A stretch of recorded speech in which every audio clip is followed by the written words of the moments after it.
तो महागठबंधन के जो आरजेडी के विधायक हैं वही यात्रा पे सवाल उठा रहे हैं। अब पारस बाबू इस यात्रा की सराहना कर रहे हैं। सुधाकर सिंह जगदाऊ प्रदेश अध्यक्ष है और आज तक सुधाकर सिंह पर राष्ट्रीय जनता दल ने कोई कार्रवाई नहीं किया।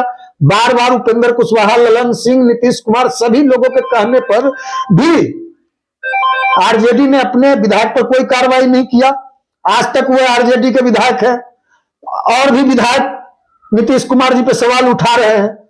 तो राष्ट्रीय जनता दल के लोग कह रहे हैं कि सरकार निरंकुश है, राष्ट्रीय जनता दल के विधायक कह रहे हैं कि प्रखंड से लेकर सचिवालय तक भ्रष्टाचार है। कल ही कहा राष्ट्रीय जनता दल के विधायक ने, अब पारस जी कह रहे हैं, सराहना कर रहे हैं। क्यों कहा होगा, आपको क्या लगता है? देखिए, दोनों हाथ में लड्डू रखना चाह रहे हैं। नमस्कार, आप देख रहे हैं डी न्यूज और मैं हूं अभिषेक मिश्रा। बिहार की राजनीति के जो मौजूदा समीकरण हैं, क्या वो बदल जाएंगे 2024 के लोकसभा चुनाव से पहले? इस बात के आसार नजर आ रहे हैं और उसकी वजह एक नहीं कई वजह हैं। अब एक बयान दिया है राष्ट्रीय लोक जनशक्ति पार्टी के राष्ट्रीय अध्यक्ष और केंद्रीय मंत्री पशुपति कुमार पारस ने। उन्होंने नीतीश कुमार की समाधान यात्रा की तारीफ की है, लेकिन उनकी समाधान यात्रा को उन्होंने अच्छी पहल बताया है और समाधान यात्रा की तारीफ की है। लेकिन सवाल यह है कि क्या इस एक तारीफ से यह अंदाजा लगा लेना ठीक होगा कि पशुपति कुमार पारस पाला बदल सकते हैं, उनका झुकाव नीतीश कुमार की तरफ है? क्योंकि उन्होंने यह भी कहा है कि प्रधानमंत्री पद की वैकेंसी नहीं है। उन्होंने प्रधानमंत्री की भी तारीफ की है। तो फिर माजरा क्या है, इसको समझने की कोशिश करेंगे। हमारे साथ उसी पार्टी के पूर्व राष्ट्रीय प्रवक्ता यानी रालोसपा के पूर्व राष्ट्रीय प्रवक्ता श्रवण अग्रवाल हैं।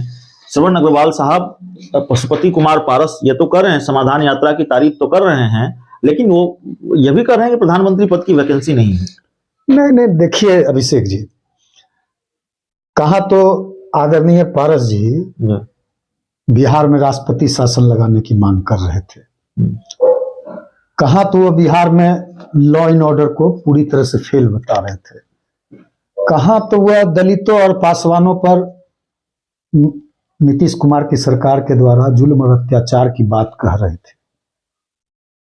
और कल मैंने देखा जिस तरह आदरणीय पशुपति पारस जी ने कल हाजीपुर में अपने संसदीय क्षेत्र में उन्होंने मीडिया के सामने कहा कि नीतीश कुमार जी की जो समाधान यात्रा है वो अच्छा है और नीतीश कुमार जी समाधान यात्रा पे निकले हैं। उनके यात्रा का कल वो गुणगान कर रहे थे और कह रहे थे कि यात्रा पर निकलने से जिला का, गांव का, प्रखंड का, कस्बों का विकास होता है। आप देख लीजिए अभिषेक जी, नीतीश जी, बीच बीच में मैं रोक रहा हूं, माफ कीजिएगा। अगर उन्होंने ये कहा तो आपको लगता है कुछ गलत कहा? अगर मुख्यमंत्री नीतीश कुमार लोगों के बीच जा रहे हैं, समस्याएं सुन रहे हैं, तो विकास की बात ही तो है। तो इसमें पशुपति पारस ने क्या गलत कहा? नहीं, गलत इन द सेंस इस मायने में हम कह रहे हैं कि पूरे बिहार में नीतीश कुमार जी की यात्रा का विरोध हो रहा है। जहां जहां समाधान यात्रा पे जा रहे हैं वहां वहां जनता रोड पर निकलकर उनके इस यात्रा का विरोध कर रही है।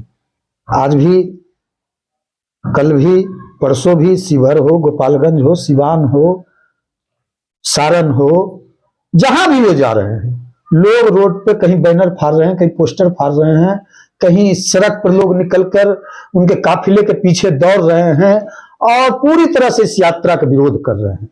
नीतीश जी पहले भी 13 यात्रा, जब से वो मुख्यमंत्री बने, 13 यात्रा पहले भी वो निकाल चुके हैं और यात्रा निकालने में वो पहले भी कई यात्राओं बिहार में कर चुके हैं। लेकिन पहले जब वो यात्रा करते थे तो जनसभा करते थे, लोगों को संबोधित करते थे, लोगों को सुनते थे, लोगों की बात को सुनते थे। लेकिन इस बार नीतीश कुमार जी को इतना डर है कि पूरे संगीनों के साए में, पूरे लाव लश्कर के साथ, पूरे बिहार के प्रशासनिक अमले के साथ, डीजीपी से लेके चीफ सेक्रेटरी से लेके सारा विभाग के आला अफसर, प्रधान सचिव, सारे मतलब पूरे एकदम लाव लश्कर के साथ वो यात्रा पर निकले हैं। और कहीं वो जनसभा को संबोधित नहीं कर रहे हैं। उनको पूरी तरह से डर है। उनको मालूम है कि हमारी जो जमीन है वह पूरी तरह से, हमारा जो धरातल है पूरी तरह से खिसक चुका है। वह मुख्यमंत्री भी है तो कृपा पर है, लालू जी के और लालू जी के पुत्र तेजस्वी यादव के कृपा पर है जी। और कल भी राष्ट्रीय जनता दल के विधायक, दिनारा के विधायक विजय मंडल ने ऑन द कैमरा बयान दिया है कि नीतीश कुमार जी समाधान नहीं है, व्यवधान है। नीतीश कुमार जी जो यह समाधान यात्रा कर रहे हैं, नीतीश कुमार जी की नीयत पे सवाल उठाया आरजेडी के विधायक। कहा सरकार निरंकुश हो गई है, कहा सरकार निरंकुश हो गई है जी। तो महागठबंधन के जो आरजेडी के विधायक हैं वही यात्रा पे सवाल उठा रहे हैं और पारस बाबू इस यात्रा की सराहना कर रहे हैं। सुधाकर सिंह जगदाऊ प्रदेश अध्यक्ष है और आज तक सुधाकर सिंह पर राष्ट्रीय जनता दल ने कोई कार्रवाई नहीं किया। बार बार उपेंद्र कुशवाहा, ललन सिंह, नीतीश कुमार सभी लोगों के कहने पर भी आरजेडी ने अपने विधायक पर कोई कार्रवाई नहीं किया। आज तक वो आरजेडी के विधायक है और भी विधायक नीतीश कुमार जी पे सवाल उठा रहे हैं। तो राष्ट्रीय जनता दल के लोग कह रहे हैं कि सरकार निरंकुश है, राष्ट्रीय जनता दल के विधायक कह रहे हैं कि प्रखंड से लेकर सचिवालय तक भ्रष्टाचार है। कल ही कहा राष्ट्रीय जनता दल के विधायक ने, अब पारस जी कह रहे हैं, सराहना कर रहे हैं। क्यों कहा होगा, आपको क्या लगता है? देखिए, दोनों हाथ में लड्डू रखना चाह रहे हैं। आदरणीय प्रधानमंत्री जी की भी प्रशंसा करते हैं और नीतीश कुमार जी की भी प्रशंसा करते हैं। यह कोई पहली बार नहीं है।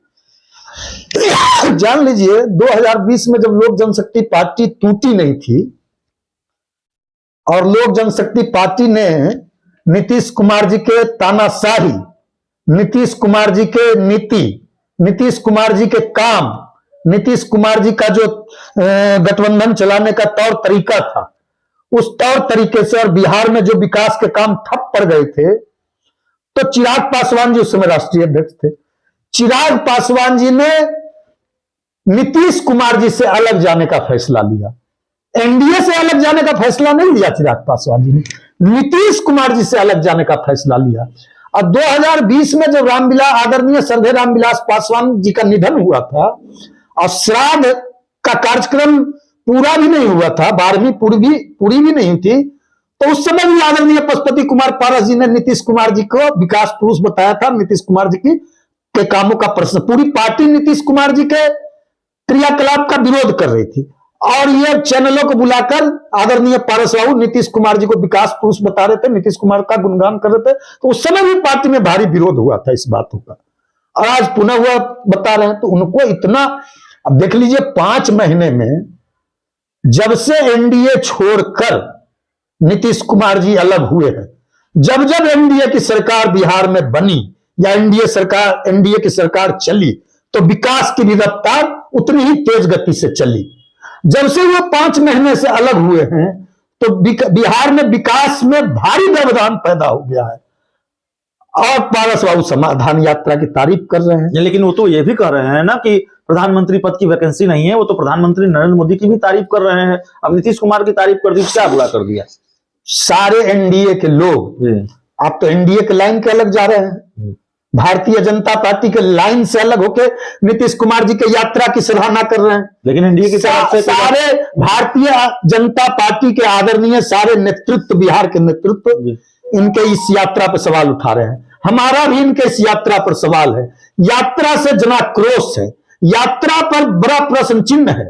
13 यात्रा पहले भी ये निकाले, बिहार की इन्होंने 13वीं कर दिया, इनकी भी पॉलिटिकल राजनीतिक 13वीं अब तय है। तो ऐसे में वो कह रहे हैं कि यात्रा अच्छा है और यात्रा से विकास होगा। उनके बयान पर बीजेपी ने कोई आपत्ति नहीं जताई है, उनके बयान पर बीजेपी की तरफ से कोई बयान नहीं आया है। भारतीय जनता पार्टी ने आपत्ति जताया या नहीं जताया, एक आम नागरिक होने के नाते मेरा उनके बयान पर सवाल है, मेरा उनके बयान पर प्रश्न चिन्ह लगाना, उठाना स्वाभाविक बनता है, क्योंकि आप एनडीए में हैं। तो एनडीए का जो लाइन है और बिहार के जनमानस का जो मानस है, बिहार के जनमानस का मानस है कि नीतीश कुमार जी को अब 17 साल में 17 साल 15 साल, लालू जी नीतीश जी के 32 साल में बिहार का पूरी तरह से बेड़ा गर्क हो गया।